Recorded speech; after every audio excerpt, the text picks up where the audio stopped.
वालेकुम, आप देख रहे हैं उर्दू 5 टीवी। और आज इस वीडियो में मैं आपको बताऊंगी कि बांग्लादेश में जो सूरत हाल है वो किस तरह पेश आई। आज की सबसे बड़ी खबर जो है वो ये है कि हसीना वाजिद का इस्तीफा और आर्मी चीफ की प्रेस कॉन्फ्रेंस है। और बात यहाँ तक कैसे पहुंची, ये सब जो है आज आपको इस वीडियो में बताया जाएगा। इतवार को पुरतशद्दुद मुजाहरे हुए, हलाकत खेज जो है वो कैसे बन गए, कितनी हलाकतें हुई, क्यों हुई, और जो तलबा है वो ये क्यों कर रहे हैं, ये सारी हकीकत आपको इस वीडियो में बताई जाएगी। हसीना वाजिद के इस्तीफे के बाद जो है आर्मी चीफ ने कौम से खिताब किया। उस खिताब में क्या कहा ये भी आपको बताया जाएगा। हुकूमत मुखालिफ मुजाहरे जो है शुरू कैसे हुए और क्यों शुरू हुए, ये भी आपको जो है इस वीडियो में बताया जाएगा। तलबा का एहतजाज और 9 निकाती मुतालिबात जो हैं वो क्या थे, वो भी इस वीडियो में आपको बताएंगे। तो ये देखने के लिए इस वीडियो को लाजमी एंड तक देखिएगा और शेयर कीजिएगा। बांग्लादेश के वजीर आजम शेख हसीना वाजिद ने गुज़िश्ता एक माह से जारी पुरतशद्दुद एहतजाज के बाद पीर को अपने ओहदे से इस्तीफा दे दिया और वो मुल्क छोड़कर इंडिया चली गई है। जुलाई में सरकारी नौकरियों में कोटा सिस्टम के खिलाफ शुरू होने वाले तलबा की तहरीक में अब तक मजमूई तौर पर 300 से ज्यादा अफराद हलाक हो चुके हैं और मुल्क भर में कर्फ्यू नाफिज कर दिया गया है। शेख हसीना के इस्तीफे के बाद मुल्क की फौज के सरबराह ने कौम से खिताब किया और खिताब में कहा कि मुल्क में अबूरी हुकूमत कायम की जाएगी, जिसके लिए बातचीत जारी है। उन्होंने मजीद कहा कि हमारे साथ ताउन करे, हम साथ मिल बैठकर एक बेहतर मुस्तकबिल की संग बुनियाद रखेंगे। ख्याल रहे कि गुज़िश्ता रोज शेख हसीना वाजिद ने कानून नाफिज करने वाले इदारों के साथ जो है इजलास किया था। इजलास के बाद बयान दिया था कि मुजाहिरीन तलबा नहीं बल्कि दहशतगर्द है।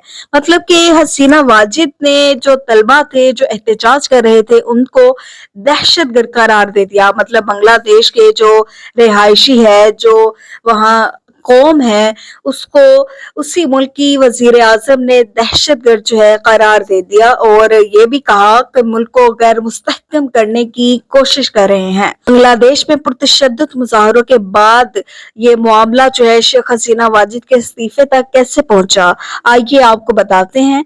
और ये देखने के लिए वीडियो को एंड तक लाजमी देखिएगा ताकि आप तक सारी मालूमात जो है वो पहुंच सके। इतवार को मुकामी वक्त के मुताबिक शाम 6 बजे से जो है कर्फ्यू का ऐलान किया गया। मुकामी मीडिया रिपोर्ट्स के मुताबिक जो है कर्फ्यू गैर मुअय्यना मुद्दत तक जो है नाफिज रहा और इससे कबल स्नैचर के रोज तलबा तहरीक रहनुमा में शामिल नाहिद इस्लाम ने ढाका में हजारों के इज्तिमा से जो है खिताब किया और खिताब के दौरान कहा कि शेख हसीना को सिर्फ इस्तीफा ही नहीं देना चाहिए बल्कि इन पर कत्ल गारत, लूट मार और बदनवानी का मुकदमा भी होना चाहिए।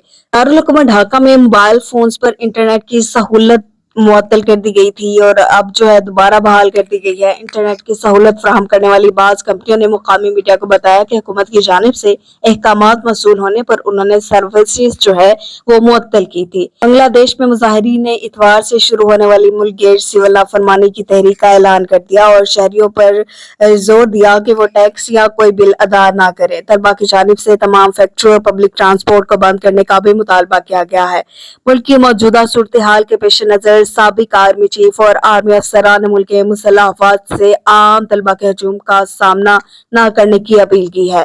साबिक फौजी अफसरान ने इतवार की सपहर ढाका में एक प्रेस कॉन्फ्रेंस का एहतमाम किया जिसका मकसद मुल्क की मौजूदा सूरत हाल और जो बहरान है उसको हल करने के हवाले से तजावीज देना था। एक तहरीरी बयान में साबिक आर्मी चीफ इकबाल करीम ने कहा कि फौरी तौर पर मुसल्लह अफवाज को वापस आर्मी कैंप में लाना और इन्हें किसी भी हंगामी सूरत हाल से निपटने के लिए तैयार करना जरूरी है।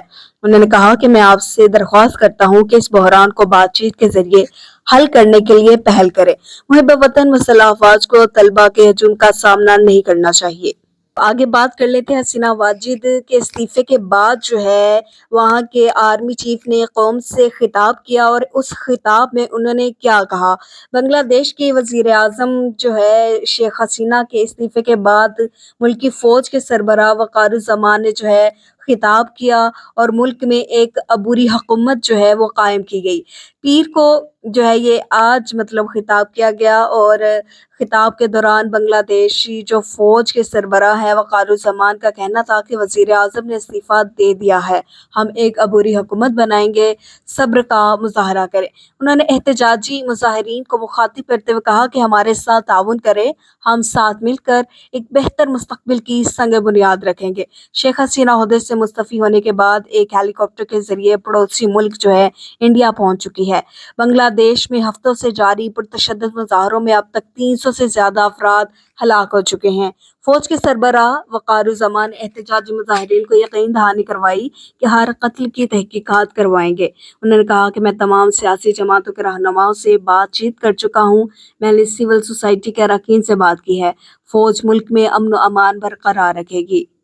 تو بات کرتے کہ حکومت مخالف مظاہرے شروع کیسے ہوئے۔ بنگلہ دیش میں سرکاری نوکری کو اچھی تنخواہ کی وجہ سے کافی اہمیت دی جاتی ہے، تاہم تقریباً نصف نوکریاں جو ہے جن کی تعداد لاکھوں میں ہوتی ہے مخصوص گروہوں کے لیے مختص کی گئی ہیں۔ 5 جون 2024 کو بنگلہ ہائی کورٹ نے سن 2018 میں ختم کیا گیا کوٹا سسٹم بحال کر دیا ہے، اور عدالتی فیصلے کے بعد طلبہ کے احتجاج پرتشدد ہنگاموں میں تبدیل ہو گیا۔ سرکاری نوکریوں کا 1/3 حصہ ان افراد کے اہل خانہ کے لیے مخصوص ہے جنہیں بنگلہ دیش میں آزادی کی جنگ کا ہیرو مانا جاتا ہے، تاہم طلبہ کا کہنا ہے کہ یہ نظام متعصبانہ جو ہے، اور سرکاری نوکری صرف میرٹ کی بنیاد پر ہی ملنی چاہیے۔ احتجاج میں شریک طلبہ رہنماؤں کا کہنا تھا کہ انہیں وزیر اعظم شیخ حسینہ واجد کے اس بیان نے طیش دلایا جس میں ان طلبہ کے مطابق وزیر اعظم نے کوٹا نظام کے خلاف احتجاج کرنے والوں کو 1971 کی جنگ میں پاکستان کی مدد کرنے والے رضاکاروں سے تشبیہ دی گئی۔ بنگلہ دیش میں یہ اصطلاح ان لوگوں کے لیے استعمال کی جاتی ہے جنہوں نے مبینہ طور پر 1971 کی جنگ میں پاکستان کی فوج کا ساتھ دیا تھا۔ ایسے میں ملک کے دارالحکومت ڈھاکہ سمیت کئی شہروں میں احتجاجی مظاہروں کے دوران اس نظام کے مخالفین اور برسر اقتدار عوامی لیگ کے طلبہ کے درمیان جھڑپیں ہوئیں، جن کے دوران لاٹھیوں اور اینٹوں کا استعمال ہوا۔ مظاہرین نے حکومت کو 9 نکاتی مطالبات کی فہرست دی، اور پھر عدلیہ کی مداخلت سے بظاہر انتظامیہ نے یہ مطالبات تسلیم بھی کر لیے، مگر پھر بھی احتجاج اور مظاہرین کا یہ سلسلہ نہ رک سکا۔